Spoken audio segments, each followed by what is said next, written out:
Listen, I need you to hear this. Picture a white room, 4 walls, no windows, no door you can see, just you and the silence pressing against your chest like a weight you can't lift. That's where most people live. Not physically, mentally.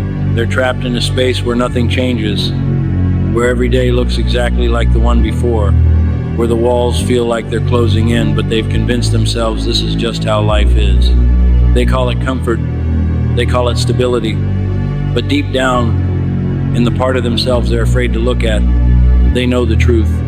They're suffocating. You want to know what the white room really is? It's that moment when you're completely alone with yourself. No distractions, no noise, no one to perform for. Just you and the person you've become. And for most people, that's the scariest place in the world, because in that room, you can't lie, you can't pretend, you can't filter reality through excuses and tomorrow's promises. In that room, you see exactly who you are versus who you said you'd be. And that gap, that distance between those two versions, that's what keeps people awake at night. I used to live in that room, 207 pounds of broken promises and midnight fast food runs. Every morning I'd wake up and feel my body before I even opened my eyes.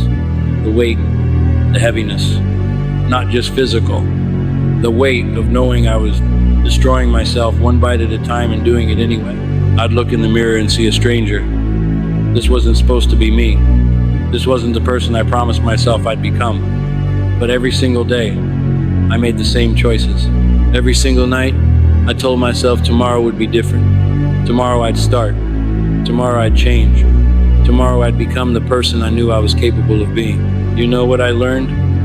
Tomorrow is a lie we tell ourselves to make today easier.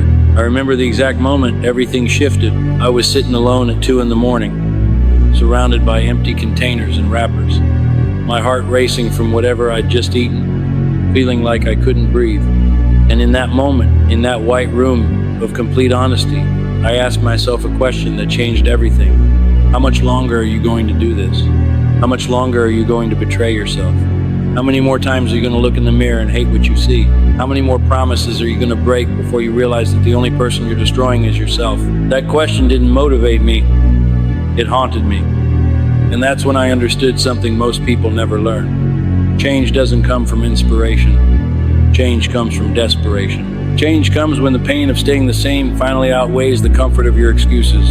But let's be honest about something. We live in a world that's designed to keep you comfortable, designed to keep you numb, designed to keep you distracted from that white room where real transformation happens. They tell you to follow your feelings.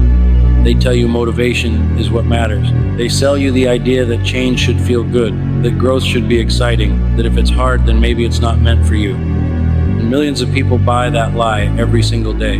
They buy it and they stay exactly where they are, wondering why nothing ever changes. You want to know why nothing changes? Because change requires you to become uncomfortable with comfort. Change requires you to sit in that white room and face every single thing you've been running from. Every weakness, every excuse, every moment you chose the easy path over the right path.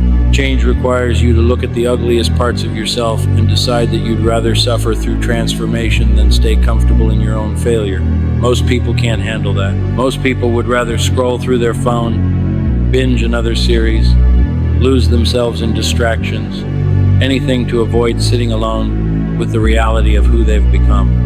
They'd rather feel good right now than feel proud 10 years from now. They'd rather stay comfortable than become capable. And they wonder why their life never moves forward. The grind doesn't care about your feelings. The grind doesn't stop because you're tired. The grind doesn't take a day off because you're not motivated. Every single morning for 2 years, I woke up at 5:30, tired, sore, wanting to quit. Every single day, my mind gave me 1,000 reasons to stop. My body hurt. The progress was slow. Nobody was watching. Nobody was cheering. Nobody cared. And that's the part they don't show you in the highlight reels. The part where it's just you versus you, day after day after day, with no applause, no recognition, no proof that any of it matters. I lost 3 pounds the first month. 3 pounds. After 30 days of suffering, After 30 days of saying no to everything I wanted. After 30 days of showing up when every fiber of my being wanted to quit. 3 pounds. You know what most people would do? They'd quit. They'd say it's not worth it.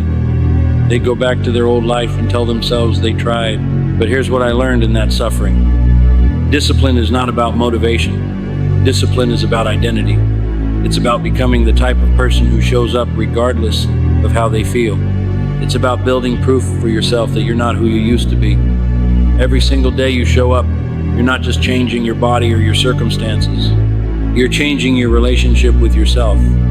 You're building trust with the person in the mirror. And that trust, that proof, that's what carries you through the years when nothing else will. I had a friend named Marcus. Sharp mind, big dreams. The kind of guy who could light up a room just by walking in. He wanted to build something real, something that mattered. He had notebooks full of ideas, plans, visions for the future. He talked about it all the time. His business, his goals, the life he was going to create. But Marcus had a problem. Every weekend, he'd disappear into the nightlife. Clubs, parties, girls, drinks flowing, music pounding.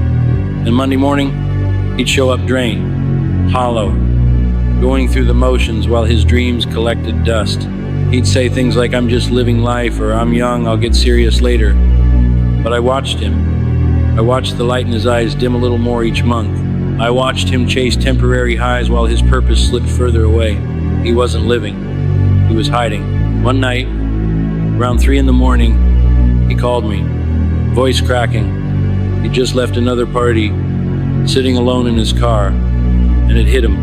He'd spent 3 years saying next year, 3 years of weekends lost, 3 years of potential buried under hangovers and regrets.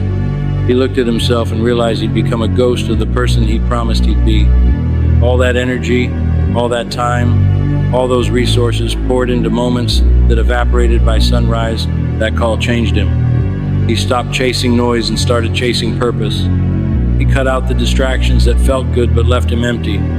He rebuilt himself one disciplined day at a time. 6 months later, he showed me the first real progress on his business. Eyes clear, voice steady. He looked at me and said something I'll never forget. "I finally know what it feels like to respect myself." That's what the White Room teaches you. You can't build a future while you're destroying your present. You can't chase greatness while you're settling for good enough. At some point, you have to choose between comfort and character. And that choice defines everything. Here's what nobody tells you about transformation. It's not a moment. It's not a decision. It's 1,000 tiny choices made in the dark when nobody's watching. It's getting up early when your bed feels perfect. It's saying no when everyone else says yes. It's choosing the hard right over the easy wrong every single time until it rewires who you are. The person I am today didn't come from motivation. That person died 2 years into the journey. The person I am today came from discipline, from showing up on the worst days, from doing the work when I hated every second of it, from proving to myself over and over and over again that I was no longer the person who quit when it got hard. And here's the truth they don't want you to know. That version of yourself you dream about, that future self, they're not waiting for you to feel ready. They're not waiting for perfect conditions. They're waiting for you to step into that white room, face every uncomfortable truth, start building them one painful day at a time. So let me ask you something. I want you to really sit with this. How much longer are you going to wait? How many more days are you going to let slip by while you tell yourself you'll start tomorrow? How many more years are you going to give to distractions that leave you empty? How much longer are you going to betray the person you know you're capable of becoming? That white room is waiting for you. That space where it's just you and the truth. No filters, no excuses, no one to blame, just you and the decision that will define the rest of your life. You can stay comfortable. You can keep running. You can keep filling your days with noise so you never have to face the silence. Or you can step into that room, face every fear, embrace every uncomfortable truth, and start building the person you were always meant to be. The choice was never about motivation. The choice is about identity. Who are you going to be when nobody's watching? Who are you going to be when it hurts? Who are you going to be when every part of you wants to quit? Answer that question, and everything changes. The white room is waiting. Step inside, face yourself, and start building the life you've been too afraid to fight for. Right now. Not tomorrow. Right now.